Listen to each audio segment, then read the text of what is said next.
Well, good morning. It's Pastor Andy. This morning is April the 6th, and we're looking together in Psalm chapter number 58.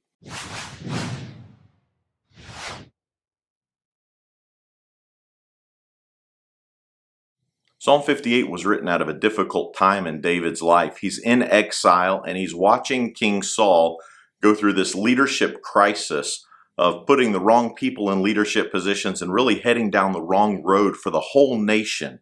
And David begins to cry out. Verse 1, he says, "Justice.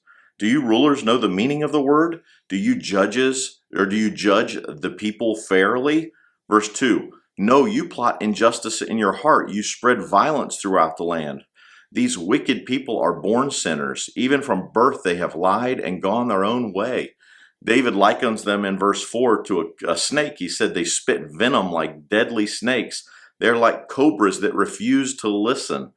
He really doesn't like these people. He sees them judging unjustly the people of Israel. They're all just about what they can get. It's all about them. How can I get the most for me before the whole kingdom just falls into ruin and crumbles, is what these leaders were like. And whenever a country has leaders like that, they're in for some hard times. David goes down through here and he talks about these judges and how when they're in leadership, bad things happen.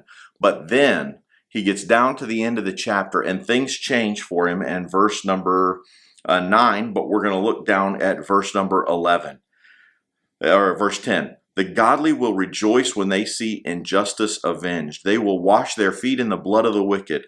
Then at last everyone will say," and here it is, "there truly is a reward for those who live for God." When we live for God, even in uncertain times, there is a reward. God will reward us if we stay faithful. No matter what outside circumstances are going on, when we stay faithful, there is a reward from our Heavenly Father.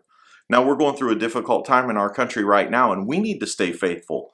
We need to stay faithfully connected to church, and we talked about that yesterday. We need to stay faithful in worshiping together, and we need to stay faithful in giving. We need to stay faithful in sharing our faith. And when we are faithful, there is a reward. Let me read it to you again. "Then at last everyone will say, there truly is a reward for those who live for God." The verse goes on, "Surely there is a God who judges justly here on earth." David at the end compares God, the true judge, to these judges who are all about themselves, are judging for themselves. David says the true God will judge. So there is a reward for living for God, and there is a judge that we will stand in front of if we do not. And when we do not live for God, and when we are not faithful to Him, even in difficult times, there is a judgment that comes along with that. So we need to be sure that we stay faithful, so that when we stand before God, we'll hear, "Well done, thou good and faithful servant." Not be in trouble for the way we've lived our life. Not be judged because everything that we did was all about us. We were me-centered. Not have our works burned up like wood, hay, and stubble, but that we would invest while we are here on earth in the kingdom of heaven. Let's stay faithful to the Lord, no matter what's happening on the outside.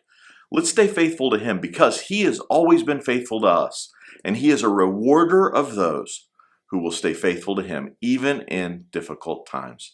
I hope you'll get into the Psalms and you'll read the chapter that we're doing each day, and you'll stay close to God, even in this time that we're in with social distancing and all of that. Stay faithful to God. Stay faithful to His Word. Stay faithful to church. Stay faithful being connected, all of those things, and giving and worshiping in all those areas. And I can guarantee you, we will be rewarded for our faithfulness. Until tomorrow, God bless you and have a great day.